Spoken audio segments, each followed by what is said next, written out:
waktu imam itu jalan, dia menyeberang jalan, Lewi itu jalan menyeberang jalan, sebetulnya mereka sudah bersalah karena firman Allah sudah berkata mereka tidak boleh berpura-pura tidak tahu.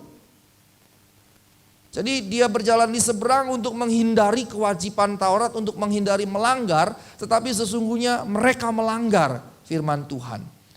Baik orang Lewi maupun ahli Taurat, dua-duanya melanggar.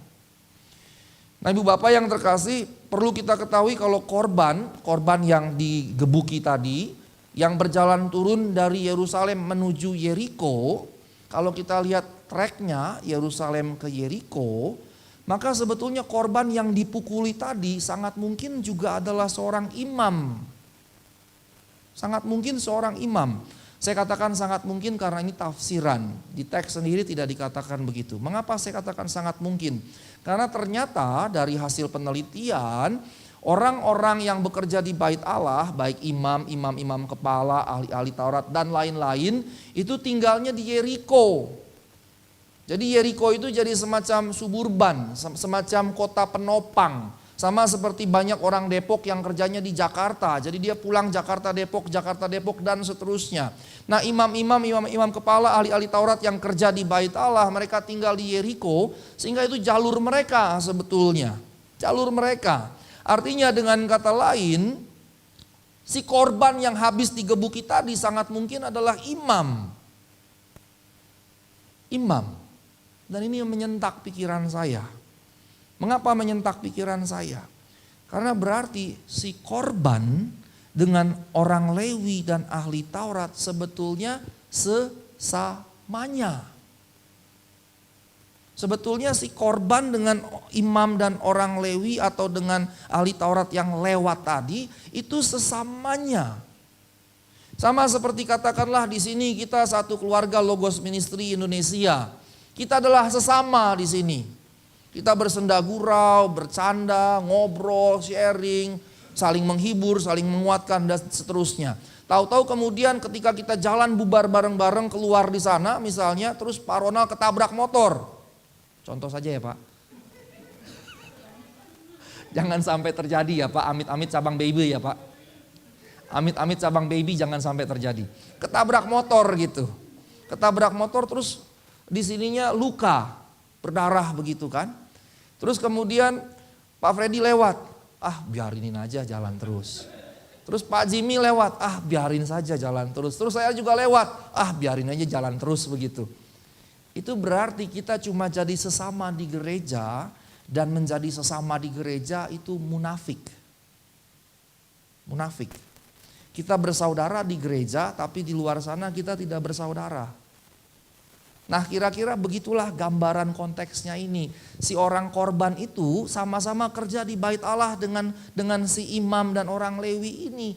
Mereka sama-sama saudara yang bekerja di bait Allah di Yerusalem. Tapi ketika mereka turun, si korban turun duluan digebukin oleh rampok, dijarah, dirampok dan dipukuli. Ketika teman sekerjanya lewat dicuekin. Nah Ibu Bapak yang terkasih di dalam Tuhan Yesus Kristus, Logos Ministry Indonesia tidak boleh dibangun dengan spirit itu. Kita harus betul-betul jadi sesama di dalam gereja dan di luar gereja. Amin. Ini harus kita bangun, termasuk dengan teman-teman yang hadir membawa kesaksian di sini. Walaupun bukan jemaat Logos, tapi dimanapun kita berada, kita keluar, nanti kita ketemu di mall, kita harus saudara juga. Amin. Harus seperti itu. Kita harus membangun persaudaraan Kristiani bahkan lintas gereja. Gak boleh seperti ini contoh yang buruk sekali. Mereka tidak peduli sama sekali, ternyata rekan sekerja mereka babak belur. Dan bagi Tuhan Yesus berarti mereka berdua ini walaupun itu sesamanya, tapi mereka berdua tidak mengasihi sesamanya seperti diri mereka sendiri. Orang yang menjadi korban itu dalam pekerjaan di bait Allah adalah sesamanya bagi dua orang itu. Tapi ketika jadi korban perampokan penganiayaan, dia bukan lagi jadi sesama bagi dua orang itu. Mereka bisa jadi tidak peduli sama sekali, sekaligus takut akan mengalami kejadian yang serupa. Mereka menjadi begitu takut mengalami hal yang serupa. Seringkali ketakutan kita membuat kita tidak berbuat baik. Seringkali ketakutan kita justru menghalangi kita untuk tidak berbuat baik. Hari ini saya share di Facebook pengalaman yang kecil sekali. Saya pelayanan di GBI Jelambar tadi pagi, selesai jam 10 ngobrol-ngobrol, ada jemaat yang minta konseling, saya layani konseling, kemudian ada lagi pengerja yang mau share tentang pelayanan di sana, bagaimana saya bisa bantu di sana. Kemudian saya pulang, saya masuk tol, ada 2 pintu tol, 3 mobil di depan saya, dari jauh saya lihat ngambil kanan, saya bingung kenapa kok pada ngambil kanan padahal kiri kosong. Maka kemudian setelah mendekat saya lihat ada mobil berhenti, tidak bergerak maju, saya ambillah ke kiri. Saya tahu ini pasti imaninya kosong. Maka setelah itu saya masuk maju gitu ke sebelah kiri.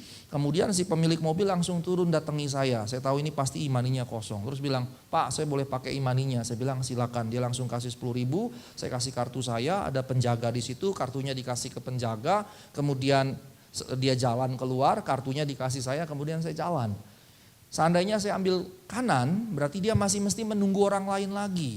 Dan mungkin orang-orang lain akan ngambil kanan, sehingga dia orang gak tertolong sama sekali. Itu simple sekali sebetulnya loh, itu hal yang kecil sekali. Tapi sejujurnya kalau kita lihat di jalanan saja, banyak orang tidak peduli. Sama seperti Imam dan Lewi ini tidak peduli, tapi juga sekaligus takut. Ya kan? Si orang Imam Lewi ini takut karena takut jadi korban juga seperti temannya itu. Seringkali ketakutan kita menghentikan kita menjadi orang baik. Ketakutan kita menghambat kita untuk memiliki kebaikan-kebaikan ilahi. Padahal saya cerita kemarin di GKPI, saya ceritakan begini. Waktu Allah menciptakan alam semesta, ini yang menarik. Nanti mungkin di BTC 3 minggu lagi saya share juga dalam Bible teaching kelas kita. Kalau ibu bapak perhatikan nanti pulang ke rumah, kisah penciptaan itu, kata baik yang Allah ucapkan itu 7 kali. Menarik loh. Nanti di BTC saya share. Jadi waktu Allah mencipta dia berkata baik. Dia melihat baik dan dia berkata baik. Itu 7 kali. Dan ternyata 7 kali itu berarti untuk tiap-tiap hari dia berkata baik. Dan berarti untuk tiap-tiap ciptaan dia berkata ciptaan itu baik. Dan baiknya itu 2. Secara etis berarti bermoral, tapi juga secara estetis itu indah. Dengan kata lain yang saya bisa simpulkan adalah dalam setiap ciptaan itu ada kebaikan-kebaikan ilahi. Termasuk dalam diri kita. Termasuk kita sebagai manusia ada kebaikan ilahi yang Allah berikan waktu dia berkata baik. Berarti kita ini baik di hadapan Allah. Dan kalau kita bertobat kita dikembalikan kepada kebaikan Allah. Tapi seringkali ketakutan kita membuat kebaikan itu tidak bekerja. Seringkali ketakutan kita membuat kita tidak berlaku baik terhadap sesama kita. Sama seperti Lewi dan orang Lewi dan imam tadi. Karena takut jadi korban yang sama. Teks kemudian berkata lewatlah orang Samaria. Dan yang menarik ibu bapak, orang Samaria adalah orang kelas 2. Di Palestina saat itu. Yohanes 4 ayat 9 misalnya berkata orang Yahudi tidak bergaul dengan orang-orang Samaria. Bahkan Yohanes 8 ayat 8 dikatakan orang-orang Yahudi menjadikan istilah orang Samaria sebagai ejekan. Sama seperti kalau biasanya dasar lo Batak itu kan jadi ejekan gitu, yaitu stereotype. Suku yang dijadikan ejekan. Dasar lo Batak begitu. Kan tidak ada yang bilang dasar lo Minahasa, nggak ada kan? Nggak ada, tapi kalau dasar lo Batak lo itu sering, betul ya Raben ya? Itu jadi stereotyping, dasar lo Batak seakan-akan jadi Batak itu satu hal yang buruk, kan begitu. Dan sebetulnya itu rasis loh, itu rasis. Nah perhatikan ibu bapak yang terkasih, orang-orang Yahudi ternyata sangat rasis. Orang Samaria, dasar lo orang Samaria, jadi ejekan. Bahkan kemudian istilah dasar lo orang Samaria disamakan dengan kerasukan setan. Karena di Yohanes 8 ayat 8 dikatakan orang Samaria dan kerasukan setan. Seakan-akan sama, berarti buruk sekali. Artinya bagi orang-orang Yahudi apalagi para imam yang melayani di bait Allah, para pejabat organisasi keagamaan Yahudi yang berkuasa, orang Samaria berarti bukan sesama mereka karena lebih rendah. Tetapi ketika orang Samaria ini lewat di situ dan melihat korban aniaya, dia tidak menyeberang jalan di seberang jalan. Dia lihat korban, dia tergerak oleh belas kasihan. Kalau kita lihat, mari kita lihat teksnya kembali ke Lukas tadi, karena ini ada satu teks yang penting yang saya ingin jelaskan sedikit.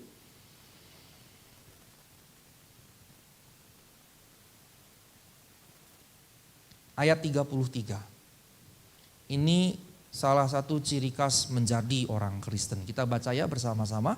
1, 2, 3. Lalu datang seorang Samaria yang sedang dalam perjalanan ke tempat itu. Dan ketika ia melihat orang itu, tergeraklah hatinya oleh belas kasihan.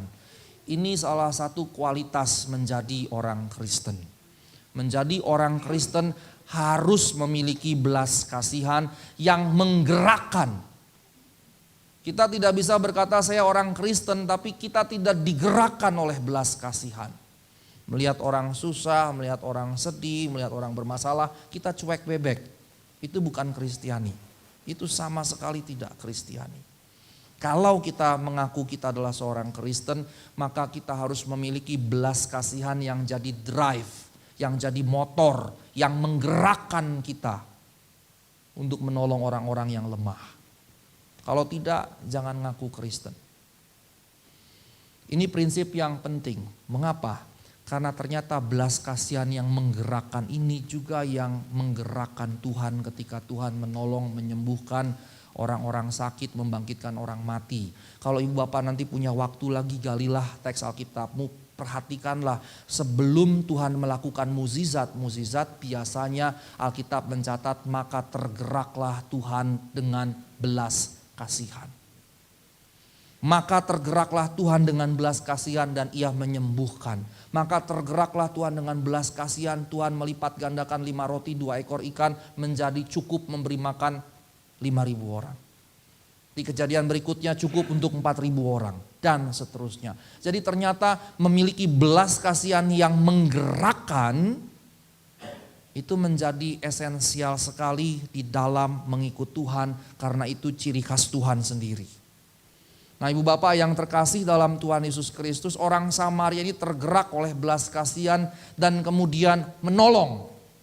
Jadi omong kosong kalau kita bilang ya saya kasihan ngelihat dia tapi kita do nothing. Omong kosong kalau kita bilang duh dia kasihan sekali tapi kita tidak berbuat apapun. Itu omong kosong jadinya. Mengapa? Karena Alkitab berkata ketika orang Samaria tergerak oleh belas kasihan, dia menolong. Maka dengan kata lain bagi orang Samaria korban ini adalah sesamanya.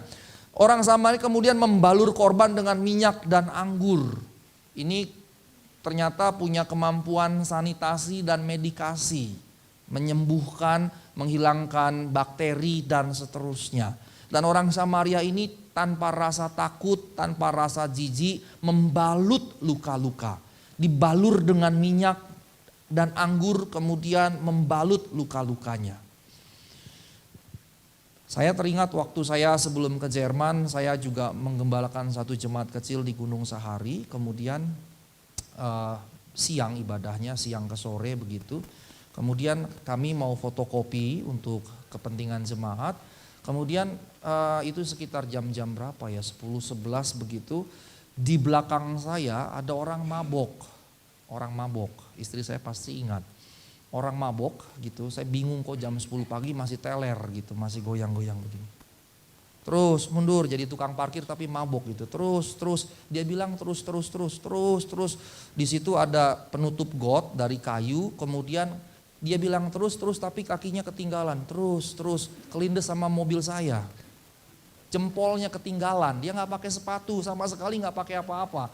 Dia bilang terus dia kakinya ketinggalan, kelindes mobil saya. Tapi karena kayunya rapuh gitu jadi nggak hancur, cuma kemudian berdarah di jempol kakinya itu. Berdarah begitu, cukup banyak darahnya.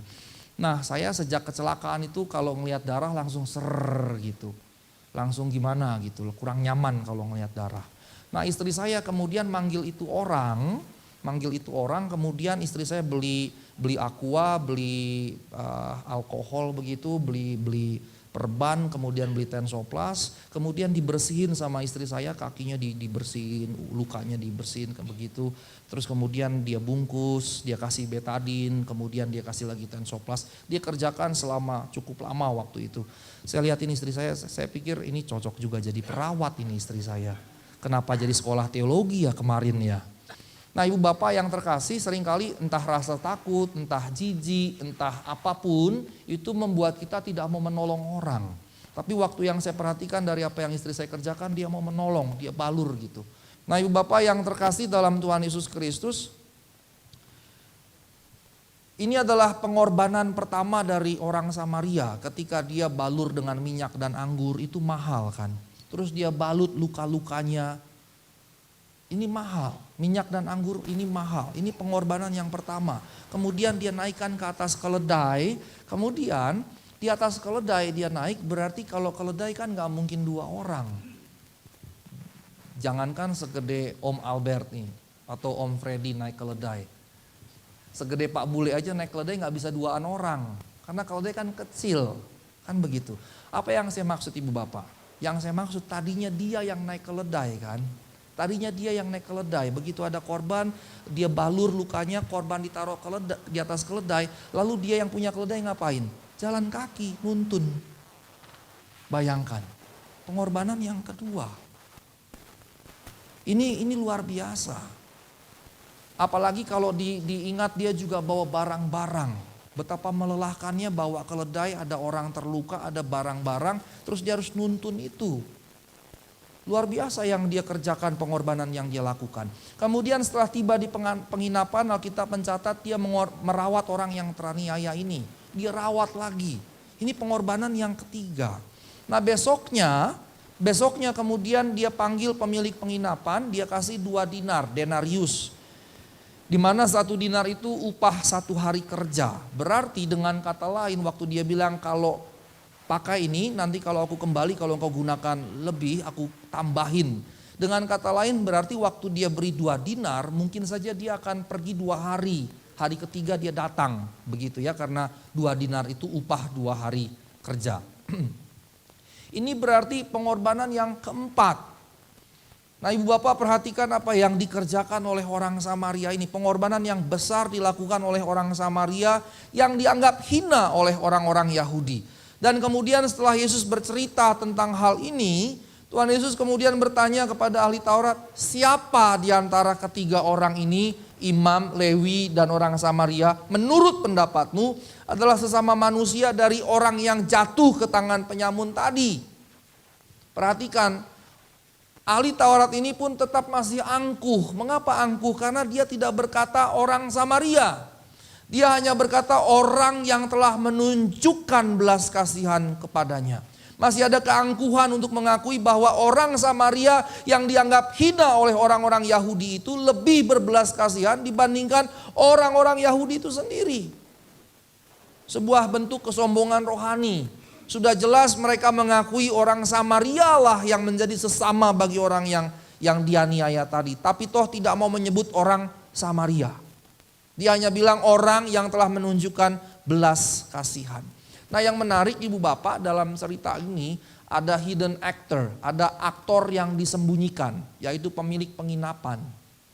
Kalau kita perhatikan pemilik penginapan, si orang Samaria bawa orang terluka berat ke dalam sebuah penginapan, pemiliknya menerima begitu saja. Dan ketika si orang Samaria mau pergi dikasih 2 dinar, si pemilik penginapan juga menerima begitu saja.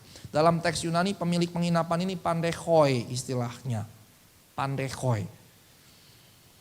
Nah ibu bapak yang terkasih, pemilik penginapan ini ceritanya seperti di repres begitu, tapi sebetulnya karakter dia juga di sini menunjukkan orang yang berbelas kasihan. Dia menyediakan penginapannya tempat penampungan. Tidak ada jaminan bahwa orang ini akan kembali kan. Orang Samaria ini tidak menjamin dia akan kembali. Tidak ada jaminan sama sekali, hanya beri uang 2 dinar. Nih kalau nanti kau pakai lebih saya kembali saya bayar. Tapi tidak ada perjanjian apapun dan tidak ada jaminan sama sekali. Dengan kata lain si pemilik penginapan ini juga menunjukkan belas kasihan kepada orang yang menjadi korban tersebut. Nah ibu bapak yang terkasih, orang Samaria jadi gambaran Tuhan Yesus akan orang yang memiliki hati yang penuh belas kasihan. Dan belas kasihan yang benar tidak akan membuat orang hanya berkata-kata. Belas kasihan yang benar akan membuat orang proaktif menolong siapapun tanpa memandang latar belakang. Mau sukunya, mau agamanya, apapun. Belas kasihan yang benar tidak membeda-bedakan. Dia menghargai nyawa orang sekalipun musuhnya. Nah ibu bapak yang terkasih, jadi orang Samaria yang baik hati dan pemilik penginapan yang nampaknya tidak berperanan banyak, tapi kebersediaannya menerima korban penganiayaan juga menunjukkan belas kasihan, kerelaan ditinggali seorang korban. Sementara orang Samaria pergi, ini menunjukkan keramah tamahan, hospitality, kerelaan yang luar biasa. Dan ini juga belas kasihan. Sebaliknya ahli Taurat menjadi gambaran Yesus akan orang yang beragama tapi palsu. Beragama tapi munafik. Menganggap dirinya kelompoknya paling benar. Menganggap orang lain, kelompok lain keliru bahkan hina. Bahkan ketika si ahli Taurat ini melakukan kesalahan, ia tetap tidak mau mengakui orang lain benar dan dirinya salah. Dia tetap menganggap dirinya benar, bahkan satu-satunya benar, tidak berbuat apa-apa dan membeda-bedakan orang. Nah pertanyaan terakhir ibu bapak yang terkasih, di manakah posisi kita sekalian? Apakah kita orang Samaria atau pemilik penginapan, atau ahli Taurat, imam dan Lewi tadi? Amin.